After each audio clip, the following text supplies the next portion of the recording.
Bien, gracias por recibirnos. Le quiero preguntar varias cosas sobre la situación del país, sobre su gobierno, sobre su futuro, qué planea para su futuro personal, cómo pasó este año también, casi un año fuera del poder.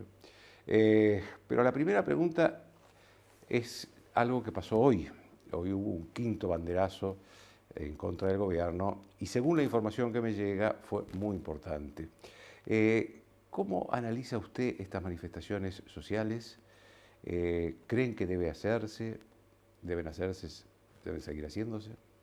Bueno, primero gracias por la invitación, por permitirme reencontrarme con mis queridos argentinos después de tanto tiempo. Y Joaquín, yo interpreto lo de hoy como la razón por la cual, siendo pesimistas por lo que vendrá en los próximos meses, tenemos que ser muy optimistas por lo que va a suceder en los próximos años. Cada demostración donde se ve más movilización, más convicción, más coraje, todo en forma pacífica, demuestra la decisión que existe en el pueblo argentino de salir adelante. Y claramente estas manifestaciones son básicamente por dos razones, que ya tienen que ver con el hilo de las últimas 30 marchas que hicimos en la campaña de cierre nuestra. No al atropello y sí a la cultura del trabajo y a la libertad. Y lo que pide la gente hoy es eso, que el gobierno pare de atropellar o intentar atropellar las instituciones y que restablezca la normalidad en el país. Porque claramente esta cuarentena eterna ha sido muy dañina y ha afectado severamente nuestras libertades y nuestra forma de vida y sin ningún resultado a la vista, ¿no? Porque claramente estamos entre los peores países en términos de resultados sanitarios, en términos de resultados frente al coronavirus. ¿Estas manifestaciones usted cree que tienen una bandería política, un partido político, alguien que los represente políticamente? Pienso que son absolutamente espontáneas, por más que se identifiquen con los valores que defendió nuestro gobierno durante los 4 años. Pero ellos también podrían apoyar a cualquier otro espacio político que propicie lo mismo, ¿no? Que se comprometa a lo mismo, que es defender las instituciones, defender las libertades, defender el derecho en libertad de elegir ser parte del mundo, de ser parte de la revolución tecnológica y de no querer encerrarse, de no querer de vuelta jugar este juego de suma cero, ¿no? Donde hay que sacarle al de al lado para tener uno, en vez de pensar que un país sale adelante cuando genera riqueza, cuando esa riqueza se distribuye en forma de nuevos empleos, y esa vitalidad es la que la Argentina necesita cobrar. Ya Deng Xiaoping, él dijo décadas atrás que la forma de sacar del más de casi 1.000 millones de chinos de la pobreza era generar riqueza. Para eso se necesitaban ricos, empresarios, técnicos, científicos, cultura del trabajo, ser parte de los trabajos del futuro con Internet, y no desatar una guerra, de usurpar, de expropiar, de poner impuestos que son confiscatorios, que es todo lo contrario de lo que hay que hacer. Debo decirle que yo no estoy de acuerdo con que se hayan manifestado frente a la casa de Cristina Kirchner, pero le quería preguntar su opinión. Coincido, coincido que no era el lugar a convocar. Nuestras ideas hay que expresarlas realmente, por más que uno por ahí esté enojado con una persona en particular, porque siente que lidera una agenda que es contraria a lo que uno dice, uno tiene que expresarlo en un espacio neutral, no en el domicilio de la persona, no hace falta. Presidente, a ver, usted ganó la elección del 2015, la presidencial, ganó la elección del 2017, las legislativas, pero inmediatamente después de las elecciones del 2017 empezó como un declive de su gobierno. ¿Qué es lo que usted, a qué hecho le atribuye ese cambio de tendencia tan brusco en su gobierno? Bueno, muy buena pregunta, porque este año de reflexión me ha servido para pensar mucho alrededor de qué es lo que nos pasó, porque lo que más importa ahora es capitalizar los aprendizajes, ¿no? Para el futuro, para que Juntos por el Cambio vuelva con otro tipo de experiencia. Y yo quiero decirles que acá pasó algo muy importante, que fue el principio de todo. La campaña entre Daniel Scioli y mi persona como candidato fue muy basada en negar la situación económica que había en el país. Y con ese ímpetu llegamos al gobierno en esas pocas semanas que da, días que da entre la segunda vuelta, que eso habrá que en un momento corregir. Y cuando empezamos a encontrar la información, porque el INDEC no funcionaba ya en esa época, y encontramos el Banco Central con reservas negativas, significa que se habían gastado como algunos miles de millones de los depósitos de la gente. Empezamos a encontrar que teníamos deuda de todo tipo, con los holdouts, con el CIADI que íbamos a perder juicios, con los jubilados. La Corte nos anotició que había que pagarle a las provincias un viejo reclamo que se le hacía al gobierno kirchnerista, que no había energía. Ahí nos dimos cuenta que la Argentina, el Estado argentino estaba quebrado. Y yo tuve un dilema, si decirles esa realidad crudamente a los argentinos o apostar a ese brote de esperanza, de entusiasmo que había nacido en Argentina como para empezar a reconstruir. Y opté por, obviamente, lo segundo. Y con el diario del lunes, creo que... ¿Se equivocó? Que me equivoqué, que tendría que haberle dicho, porque después se sucedieron los esfuerzos, y esos esfuerzos fueron agotando a la ciudadanía. Y la verdad que yo la verdad que los entiendo, porque sé el esfuerzo enorme, Joaquín, que hizo especialmente la clase media. Esta clase media está saliendo a la calle con toda su dignidad, con toda su cultura del trabajo. Empezó a sentir que el esfuerzo no terminaba nunca y no tenía que ver con la expectativa que yo les había generado. Entonces llegamos a ese 11 de agosto tremendo, en el cual 11 de agosto del año pasado. Del año pasado, las PASO, con mucha gente agotada, muy agotada por lo que venía remando, y sintiendo que de golpe su presidente se había equivocado, que había equivocado el rumbo, y que ese esfuerzo no demostraba que trepar la montaña llevaba a algún lado, y decidió volver al pasado. Yo entiendo las razones y me llenaba de tristeza, porque para mí era obvio lo que iba a pasar, ¿no? Volviendo al pasado íbamos a tener más pobreza y más problemas. Pero esto es lo que sucedió. Pero ahí también hay otro hecho, además de que yo haber equivocado en el momento uno y generar una expectativa que no estuve a la altura, porque ese 11 de agosto, por más que ese 11 de agosto, Joaquín, hubiese sido el punto de partida soñado para nosotros, no era el punto de llegada de lo que nosotros habíamos dicho que íbamos a lograr. Porque era un 11 de agosto que tan solo el país estaba creciendo hace unos pocos meses, que la inflación iba a la baja, ese mes iba a ser 1,3 antes del desastre del 12 de agosto por el miedo que generó la vuelta al kirchnerismo al poder, que terminó la inflación en el 6 en vez del 1,3, porque vino el salto devaluatorio. Teníamos reservas en el Banco Central, se exportaba todos los meses más. Empezábamos a crecer, pero lejos de esa expectativa que hemos generado. Entonces yo entiendo perfecto lo que le pasó. Y además otro tema más grave que también lo tomo como un aprendizaje.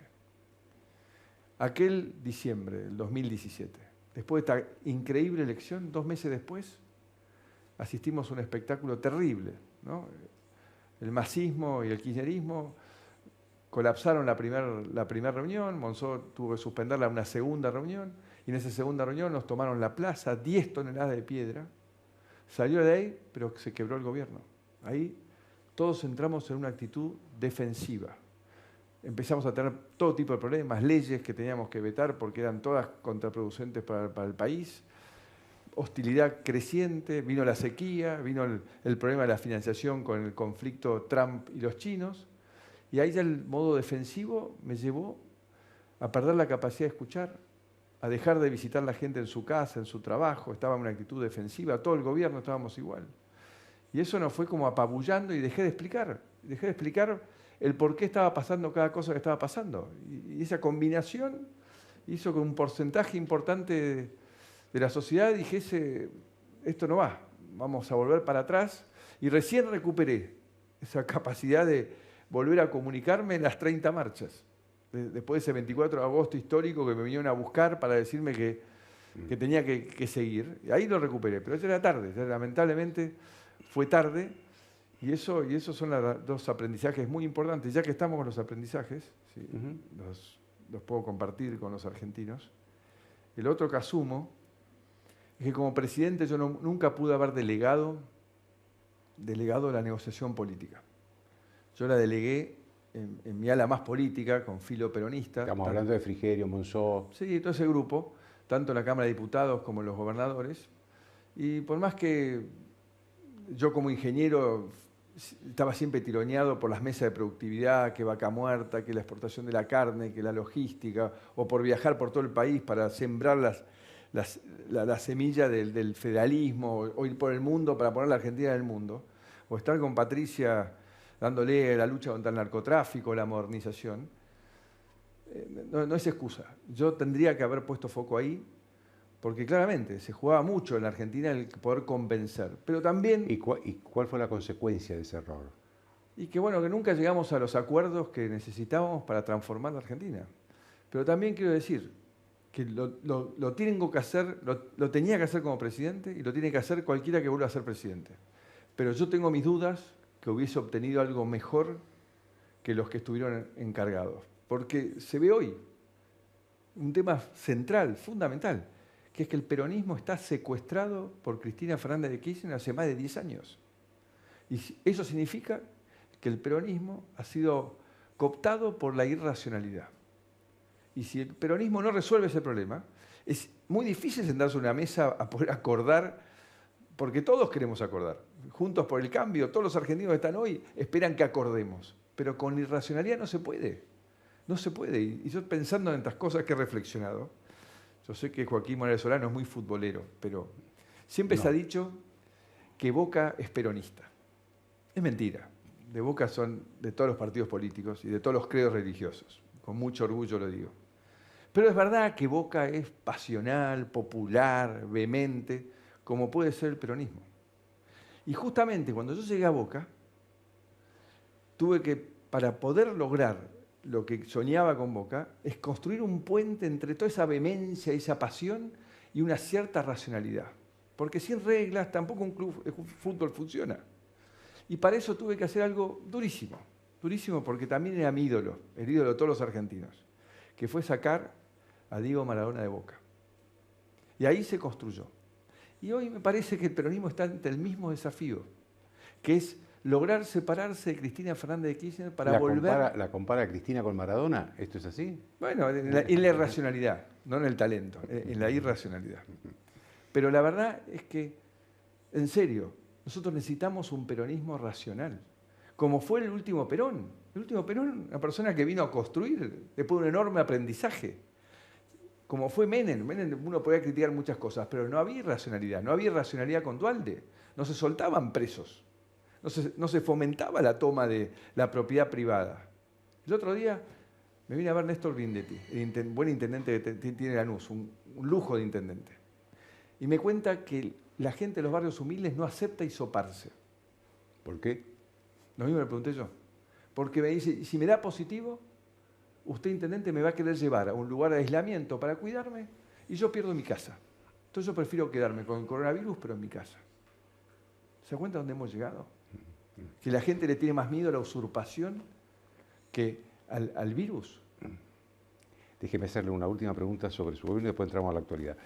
Usted dijo al principio de su mandato que iba a evaluar su gestión de acuerdo a si la pobreza había desaparecido o no.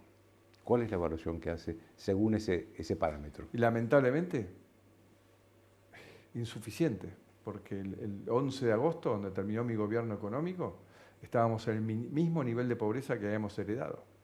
La sucesión de conflictos nos llevó al mismo lugar. Así que para mí fue una enorme frustración, ¿no? Porque justo en el 17, cuando veníamos creciendo, habíamos llegado al 20 y pico % de pobreza, la habíamos bajado. Pero de vuelta, la habíamos construido sobre pies de barro, porque no había un orden macroeconómico sólido, porque había una asimetría entre nuestra política monetaria y nuestra ecuación fiscal, porque al tener minoría no lográbamos tener un presupuesto equilibrado. Y acá hay un punto que sería bueno si lo podemos aclarar hoy, ¿no? Pues se ha hablado mucho de la deuda, mucho de la deuda. Y yo quiero reiterarlo, a todas las mentiras que dice el gobierno y que dice el presidente de la Nación. 2 de cada 3 dólares que nuestro gobierno tomó fueron para pagar deudas del gobierno anterior, del CIADI, de los holdouts, de YPF. Y el otro dólar fue para financiar el déficit. Y el déficit, ¿quién lo genera? Lo genera el presupuesto, como dice la CUNSA. Padre Déficit, hijo, deuda. ¿Y el presupuesto quién lo aprueba? El Congreso de la Nación. ¿Y quién tenía la mayoría de todos los años de mi gobierno por primera vez en la historia? El peronismo, el kirchnerismo, no el peronismo. Y siempre aprobó presupuestos que no tenían recursos suficientes. Entonces no tenía alternativa que ir y tomar deuda. Me pasé diciendo todo el tiempo, por favor, bajemos el gasto, bajemos el gasto. Yo digo, ¿cuántas leyes tuve que vetar que querían bajar el gasto público? Que las vetó el kirchnerismo, que las votó el kirchnerismo. Ninguna. Tuve que vetar varias del kirchnerismo que todavía hacían crecer el gasto aún más a niveles que ponían en peligro absolutamente todo. Entonces digo, lamentablemente, digamos las cosas como son. Y ahí de vuelta, vuelvo al fútbol. ¿Por qué es importante el tema de tener equilibrio fiscal? ¿Por qué? ¿Por qué? ¿Por qué es algo tan aburrido y que les he hablado tanto como presidente a los argentinos y se los digo hoy de vuelta? Porque como en el fútbol, yo me puedo parar a todos los muchachos con poner las mejores camisetas, los mejores botines, la cancha perfecta, el referee con el pito, todo parado, las redes, las tribunas llenas.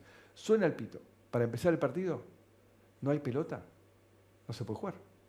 No se puede jugar. Estamos todos parados, está todo perfecto. ¿Y cuál es la pelota en esta metáfora? La moneda. Una economía que no tiene moneda no funciona. No funciona. No podemos vivir los argentinos sin crédito. No puede ser que en los países que nos rodean alguien que con su trabajo como el de ellos tiene un sueldo razonable, va al banco y consigue un crédito a 30 años al 3% y tiene casa. Acá no se puede. Hace años que uno se quiere comprar una casa, tiene que comprar al contado. Y todos los planes de financiamiento terminan fracasando porque vuelve a subir la inflación, porque no hay moneda. Entonces, ahora, digo, esta es una pasión de los argentinos por el dólar que la han tenido todos los gobiernos, inclusive el suyo, que yo creo que es producto de que la sociedad argentina decidió ahorrar en dólares y usar el peso solo para las transacciones. Pero resulta que nosotros no emitimos dólares, entonces ese problema es recurrente. ¿Cómo se resuelve eso? Este es un problema de hoy del presidente Alberto Fernández. Por supuesto, con un acuerdo que se aleje de la magia, se aleje de la mentira, que recupere la cultura del trabajo, del esfuerzo personal de cada argentino, que dignifica, y que los que gobiernan vivan con los impuestos razonables que les pagamos, no con impuestos confiscatorios, como lo hacen todos los demás países. Paraguay, yo fui hace muy poco a visitarlo al presidente del Paraguay, al expresidente. Ellos desde el 2003, Joaquín, desde el 2003 se puso de acuerdo toda la dirigencia política, tienen equilibrios, no tienen inflación, tienen moneda. Uno va a Uruguay y si no cambia los dólares por guaraníes no puede circular. ¿Y por qué eso no es posible acá? Porque no ha habido racionalidad, no hay racionalidad para acordar estas cosas básicas, elementales. Y seguimos creyendo que hay una cuestión mágica que nos va a salvar. Joaquín, somos un país con magia.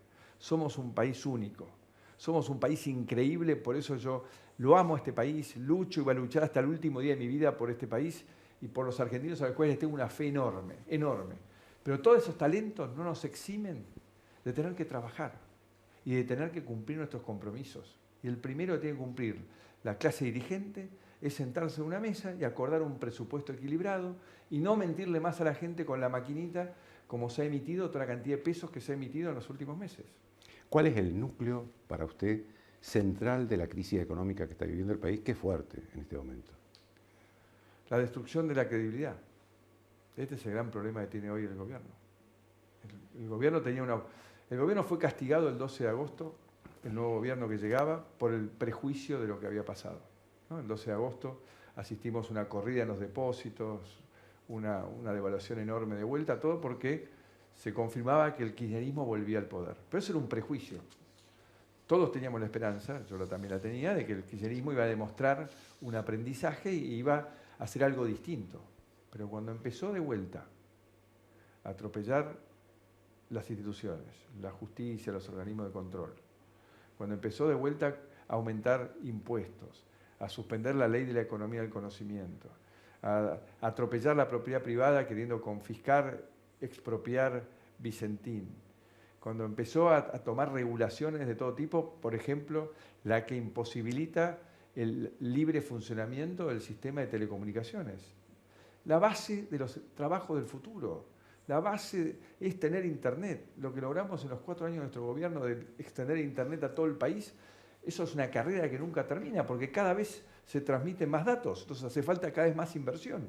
Desde que salió ese DNU, se congelaron las inversiones en telefonía celular y en Internet. Entonces, todas esas cosas, y especialmente, pero especialmente, el ataque al sistema institucional, a los jueces, a la corte, al procurador, eso destruyó la credibilidad.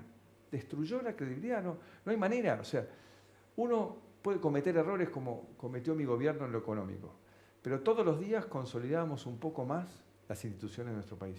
Todos los días se consolidaba más el funcionamiento transparente del Estado, el expediente electrónico, las compras online, la Oficina Anticorrupción, la UIF, la FIP, los jueces independientes que iban ingresando por concurso.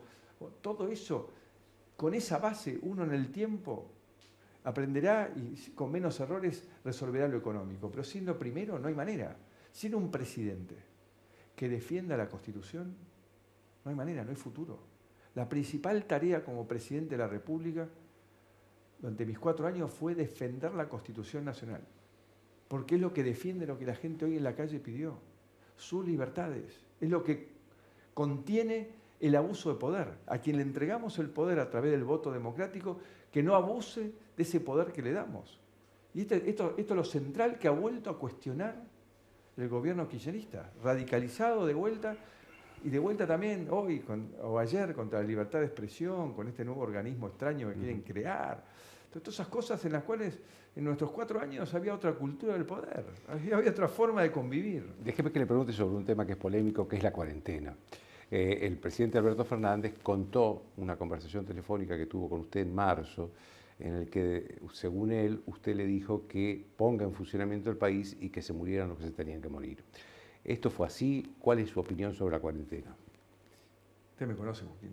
Yo decir que se muera el que tenga que morir es lamentable lo que dijo en ese momento el presidente Fernández. Yo lo que dije desde el primer día, y lo sostengo, es que había que tener un equilibrio entre la prevención sanitaria por el coronavirus, la salud mental de la población, porque el daño que se hace cuando uno encierra a una población es muy grande, el daño a la salud física de la población, porque con el miedo los alejamos de los tratamientos de sus propias patologías, y la salud laboral.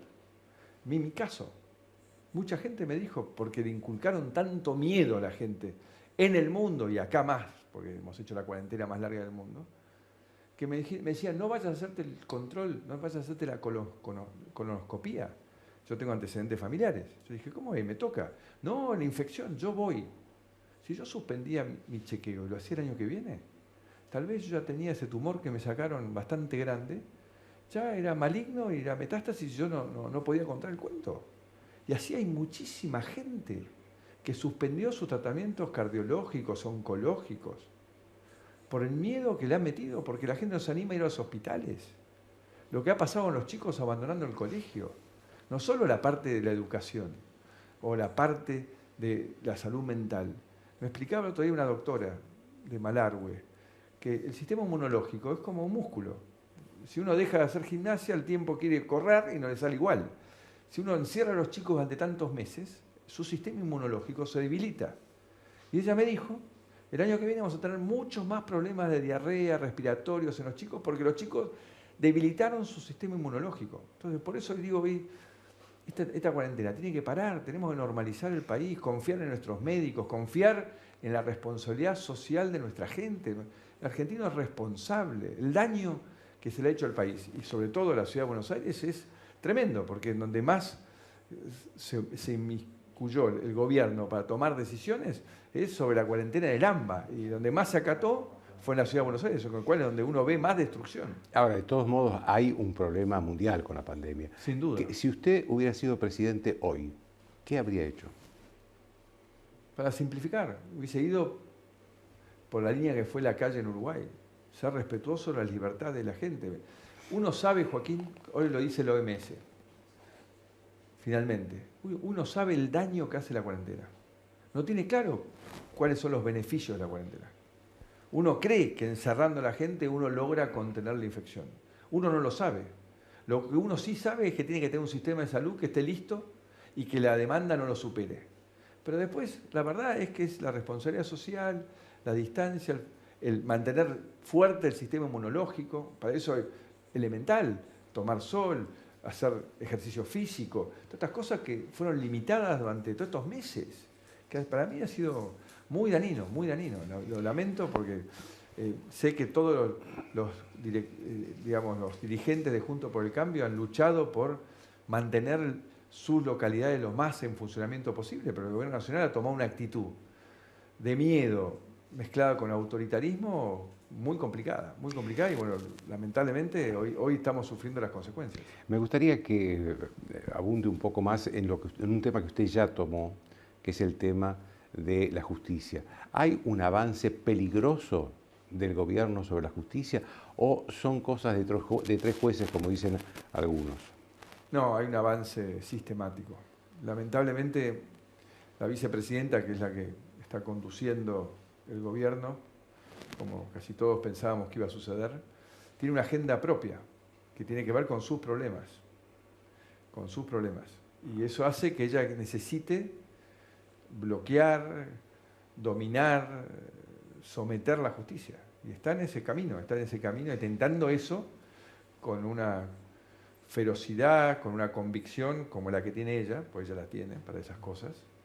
Y hoy estamos con la gente en la calle apoyando a que los jueces se mantengan firmes, dignos, defendiendo la ley, defendiendo su independencia, que durante nuestros 4 años se la dimos absolutamente, porque es lo que corresponde, ¿no? Porque a mí muchos que me decían, vos tenés que... Yo no tengo que hacer nada, yo tengo que decir a la justicia actúe en forma independiente.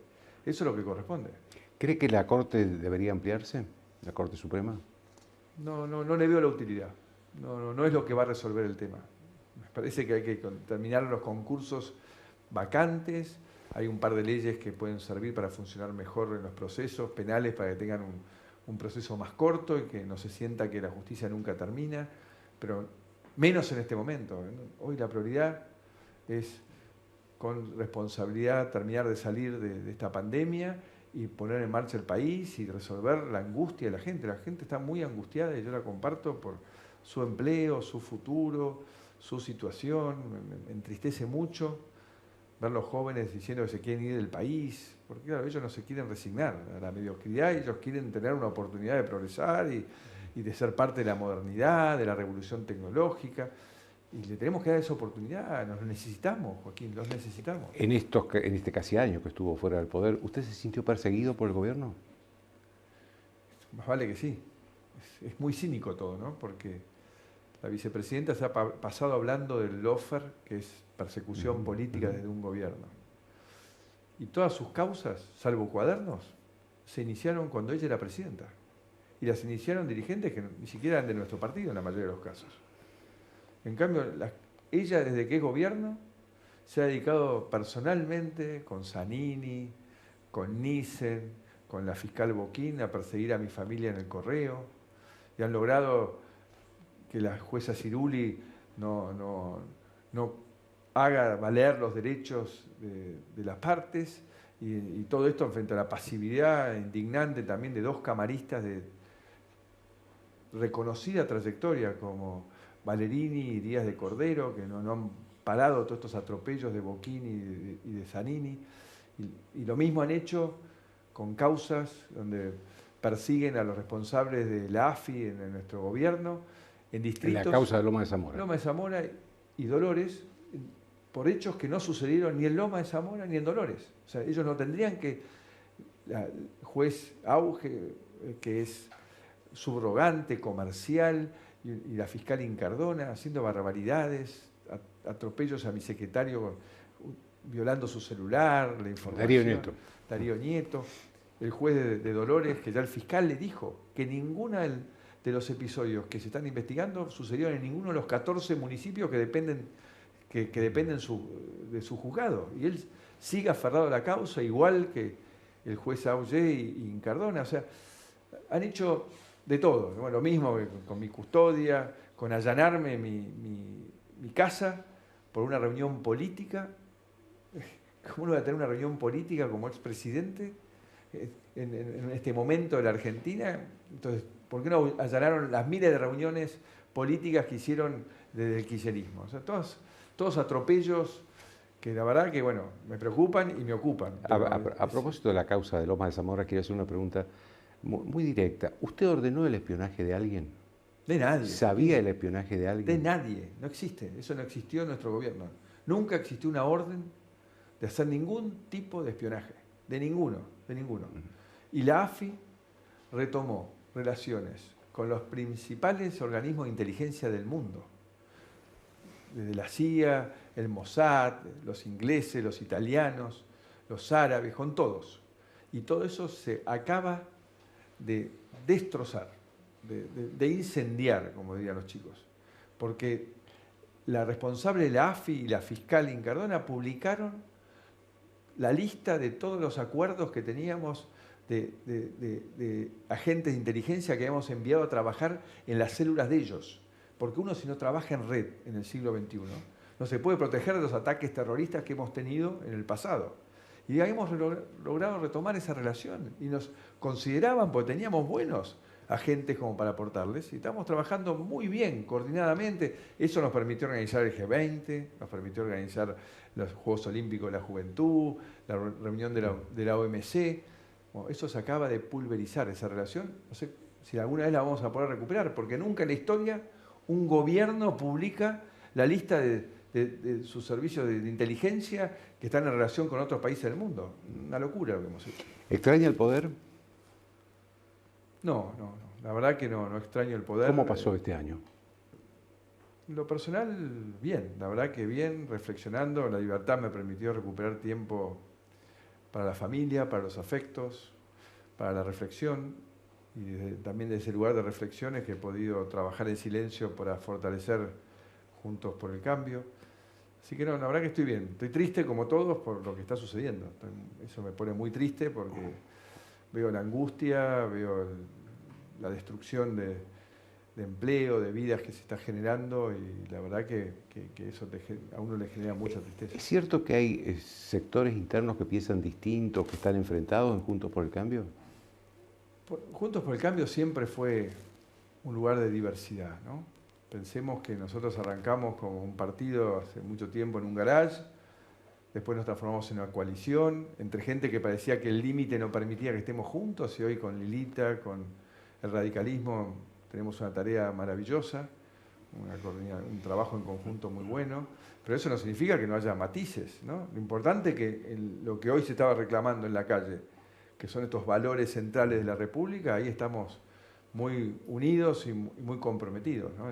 Para mí eso es muy importante, como también es muy importante, Joaquín, poder ser útil en seguir consolidándolo, poder ser útil en seguir consolidando nuevos liderazgos, porque la fortaleza de Juntos por el Cambio y la fortaleza futura del país es tener dirigentes con peso. Así que para mí siempre ha sido tan apasionante hacer obras de autopistas o paseos del Bajo o tender fibra óptica por todo el país, como formar gente. Lo más importante es formar la gente, y hoy hay muy buenos liderazgos en nuestro espacio. Muy buenos. Déjeme que le haga una última pregunta.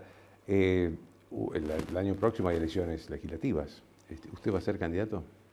No me veo. La verdad que hoy me siento cómodo en esto de acompañar a los que tienen vocación de liderar y ayudarlos a crecer. Veo con mucha alegría el crecimiento, la consolidación de Horacio en su primera experiencia sin estar debajo de un paraguas, en un momento difícil, pobre, que le ha tocado. Horacio Larreta. Sí, cómo se consolida Patricia Bullrich en la conducción del partido. Sigo apostando fuerte por María Eugenia Vidal. Veo liderazgos en todo el país, como Mar de Marchi, Federico Angelini. Hay mucha gente joven que está saliendo. También me pone muy contento cómo se consolida el liderazgo de Alfredo Cornejo en el radicalismo. Eso es muy importante. Maxi Ferraro en la presidencia de su bloque, Cristian Ritondo, Mario Negri, Luis Neidernoff, Humberto Schiavoni, todos están haciendo una gran labor en la Cámara de Diputados. Hay mucho dirigente valioso, con muchas ganas de crecer, de aportarle al país, y para mí eso es un valor fundamental. Y nuestro espacio siempre fue un espacio que cree en el diálogo, cree en sumar. Lo único que pedimos es con la Constitución sobre la mesa. Déjeme hacerle, porque en realidad esa era la penúltima pregunta, déjeme hacerle la última pregunta. Sobre eso que está diciendo usted, ¿qué pasaría si el presidente Alberto Fernández lo llama para hablar de un acuerdo de gobernabilidad? Lo que le dije el día que me vino a visitar el 28 de octubre, ¿no? Después que había ya ganado, cerca del mediodía, que él me habló de la necesidad de hacer acuerdos. Yo le dije, Juntos por el Cambio va a estar siempre disponible para sentarse a una mesa, acordar por el bien y el futuro de los argentinos. Es la esencia de nuestro espacio. Nosotros creemos en acordar sobre ideas. Y por eso no creemos que la grieta son personas, la grieta son valores. Ahí es donde viene la grieta. Si los valores están, no hay ningún problema. Un ejemplo. Apenas asumí, me llama Ser Maravilloso, Tabaré Vázquez. Y me dice, presidente, yo necesitaría verlo. Expresidente de Uruguay. Expresidente de Uruguay. Que era presidente en ese momento, ¿no? Exactamente. ¿Cuándo puede? Cuando usted me diga, le digo yo. ¿No se vendría como un asado ahí en la residencia Anchorena? En Colonia. ¿Cómo no? En Colonia. Agarré el helicóptero a los días, me fui hasta Colonia. Llegó él, es una persona muy agradable, frente amplio, ¿no? Se supone que las antípodas ideológicas de lo que nosotros pensamos. Me dice, antes de pasar al asado, ¿podemos hablar un minutito? Me dice, es muy educado, tiene mucho don de gente. Es un señor. Sí. Un señor. Nos sentamos y me dice, yo querría hablarle, porque usted sabe que hace unos años estamos en conflicto por los problemas con el gobierno anterior. Yo querría ver, sí, me permite, presidente, le quiero pedir disculpas por todo lo que pasó. Tómelo como un enorme malentendido. Los argentinos amamos a los uruguayos, son nuestros hermanos. El problema con los puertos ya lo firmé, el problema con el canal de Mitre ya lo firmé, y el tema del tema ambiental, vamos a hacer el laboratorio conjunto para controlar lo que usted efectivamente dice, que Botnia no contamina, que yo creo que usted debe decir la verdad. Así que le pido perdón. Me mira así y me dice, en 2 minutos hemos resuelto una década de conflictos, pasemos al asado. Me ha hecho muy feliz, presidente, me dice. Con gente razonable, nosotros hacemos un acuerdo en 5 minutos, Joaquín. Juntos por el Cambio quiere acordar reglas de futuro. Lo que hay que salir es de la irracionalidad, porque acordar, si vamos a soltar 5.000 delincuentes o 500, no, ahí no podemos acordar. No nos consuela que digan, bueno, soltamos la mitad de lo que ustedes quieren. Hay que hacerlo con la Constitución sobre la mesa. Sobre esa base hay acuerdo en 10 minutos. Pero eso significaría que el gobierno hoy entienda que tiene que volver a empezar. Y ojalá lo entienda, porque todos dependemos de eso, Joaquín. Todos necesitamos que la Argentina salga de este rumbo que no tiene destino y vuelva al rumbo anterior y que ellos lo hagan mejor, por favor, que lo hagan mejor, porque la Argentina necesita que lo hagan mejor de lo que lo hicimos nosotros. Y siempre hay que mejorar. Le agradezco mucho. Gracias, Joaquín. Bien, después de la pausa, Carolina Amoroso y yo vamos a conversar sobre otro hecho importante del día de hoy, que fue el banderazo, que fue bastante importante. La pausa. Desde 1890, en Cervecería y Maltería Quilmes, nos centramos en la gente. Por eso estamos comprometidos con la calidad de nuestras bebidas y con el desarrollo de nuestras comunidades en todo el país.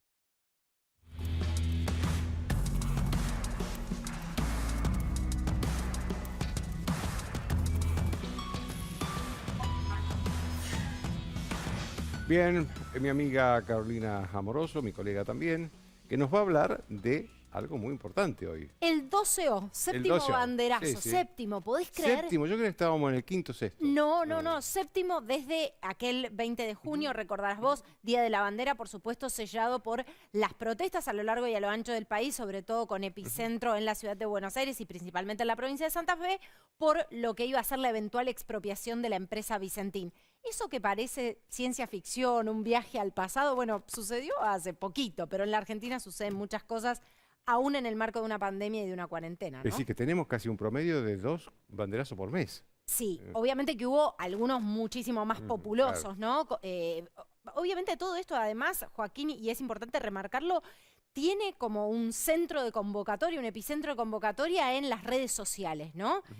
Algo que muchas veces se les escapa a buena parte de la clase dirigente. Hoy leía algunos tweets de funcionarios del oficialismo y uno decía, bueno, pero me parece que hay algo que no vieron, una película que no vieron en todo este tiempo, ¿no? Justamente por la negación o la incapacidad de ver que estos reclamos se estaban gestando y se están gestando hace mucho tiempo.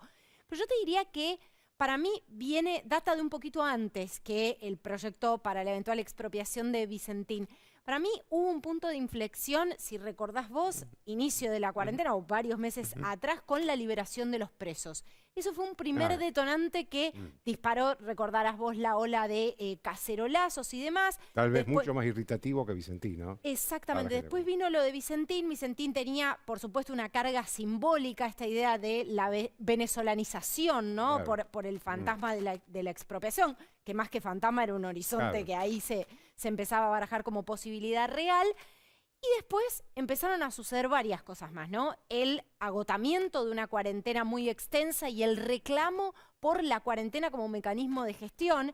Eso, a la luz de algunos de los resultados sanitarios que exhibe la Argentina hoy, reflota como reclamo, y se veía hoy como reclamo, justamente porque la Argentina se ubica entre los 6 países con más casos y entre los 11 países con más muertes por COVID-19, habiendo tenido una cuarentena a nivel mundial reconocida como extensísima, ¿no?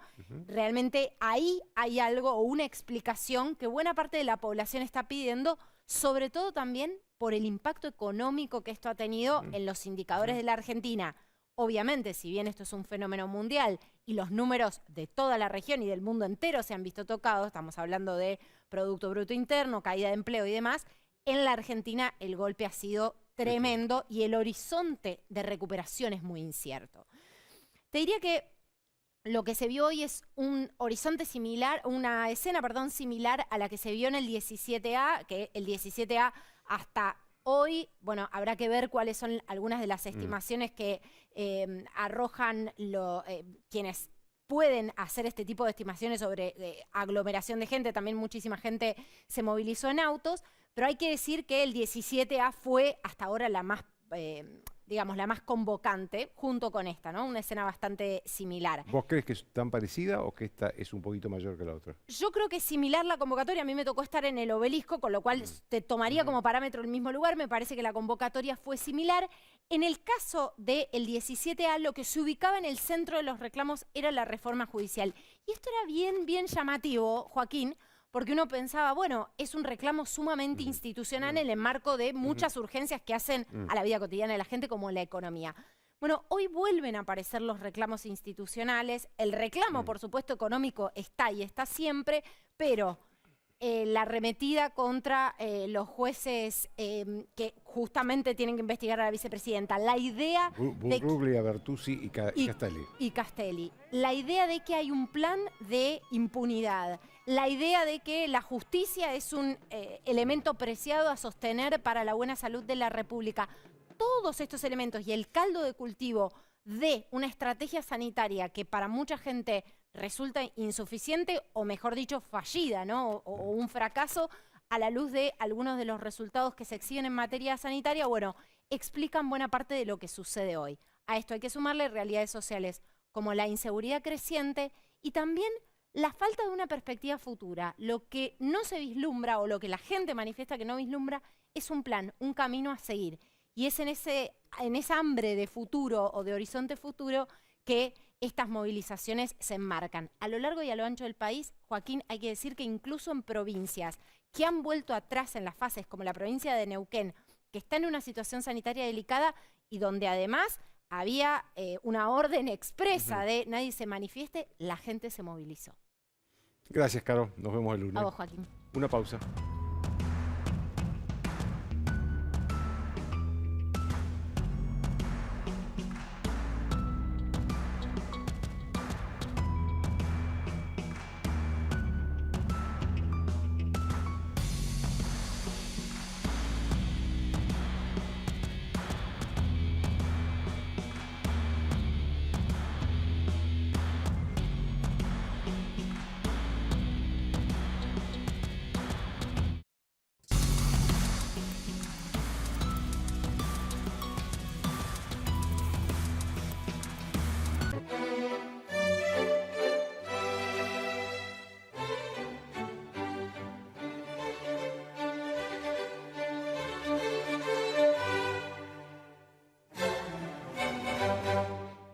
16 minas en actividad, 3 en desarrollo y más de 250 en exploración. Adrián Mercado presenta San Juan, Factor de Desarrollo de la Minería Argentina, organizado por Panorama Minero. Invita Grupo Adrián Mercado. Biox, desinfectante eficaz para la prevención del coronavirus. Biogénesis Bagó.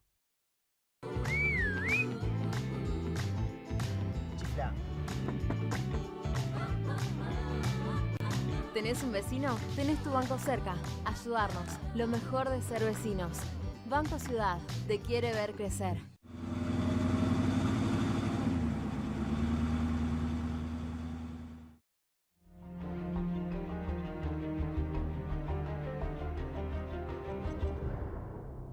En Vicente López triplicamos las camas de la unidad de terapia intensiva. Instalamos 47 camas aisladas. Armamos un hospital de campaña y sumamos más de 150 camas en centros de baja complejidad. Seguimos trabajando para cuidarte. Grupo Petersen, desde 1920, construyendo el país.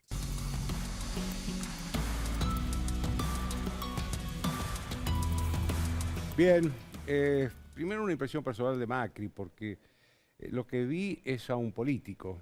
Y digo esto porque siempre se discutió o se puso en duda la condición de político de Macri, o la vocación definitiva de político de Macri. Como él viene del deporte, del fútbol, de Boca, siempre se puso en discusión de si estaba en política porque le gustaba o porque le convenía en ese momento y después se retiraba. No, yo la verdad que hoy vi a un político en serio, a un político que tiene vocación política. No sé dónde lo vamos a ver en los próximos años, pero sí sé que lo vamos a ver haciendo política. El lugar no se sabe, el qué hacer sí se sabe, política.